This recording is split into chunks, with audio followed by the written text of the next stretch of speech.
चाहूंगी बिपिन शर्मा जी। बिपिन शर्मा जी, देखिए बड़ा सवाल ये है, जब हम बात करते हैं मुद्दों की, जब हम बात करते हैं कि ठीक है अगर आप गठबंधन में हैं तो क्या ये गठबंधन आगे तक चल पाएगा, जब हम बात करते हैं सीटों की, जब हम बात करते हैं कि आखिर उत्तर प्रदेश में मतलब क्या विजन रहेगा, उस विजन को कैसे क्लियर किया जाए, जो खुद को गठबंधन में बताते हैं लेकिन अलग अलग राज्यों में अलग अलग तस्वीर नजर आती है, तो सवाल तो उठते हैं, आपसे समझेंगे इन तस्वीरों के बाद ये सवाल तो बनता है ना कि क्या यूपी में तस्वीर बदलेगी या फिर जो लोकसभा की तस्वीर थी वही दोहराई जाएगी।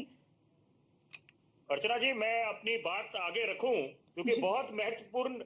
मैं कुछ विचार रखूंगा, लेकिन उससे पहले मैं जरूर एक बात बोलना चाहूंगा, अपने आप को रोक नहीं पा रहा जी।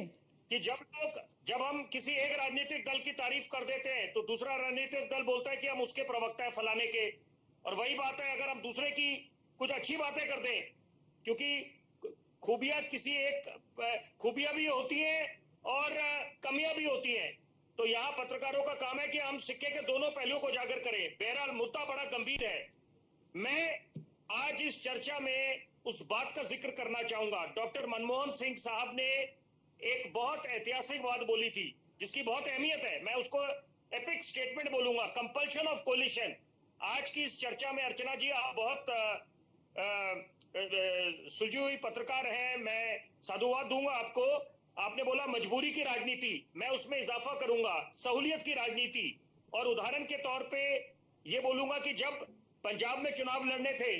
तो वहां पर 1 लाख चलो की राह पे चल पड़े कांग्रेस और आम आदमी पार्टी, दिल्ली में सीट शेयरिंग कर ली, और यही बात है कि सपा और कांग्रेस, देखिए सुनने में बड़ा अच्छा लगता है कि कांग्रेस, और ये प्रधानमंत्री नरेंद्र मोदी ने भी बात बोली कि कांग्रेस ये जताने की कोशिश कर रही है कि हम 99 सीटें जो लेके आए हैं वो 100 में से लेके आए हैं, जबकि असलियत क्या 99 543। और दूसरी बात, हर एक मंच से विपक्ष हमला बोल रही है कि बैसाखियों के सहारे ये सरकार चल रही है। अगर वो तो देखिए, ये तो किसी बच्चे से भी पूछ लीजिए कि जो भाजपा सीटें निकाल के लाई है 2024 के चुनावों में 240, और सारा विपक्ष इनकी सीटों को जोड़ दिया जाए तब भी उतरी नहीं है, तो किसकी कितनी ज्यादा बैसाखी है। तो ये तो खुद मंथन करने का विषय है, कोई रॉकेट साइंस नहीं है। बहरहाल ये चुनाव जो है बहुत अहमियत रखते हैं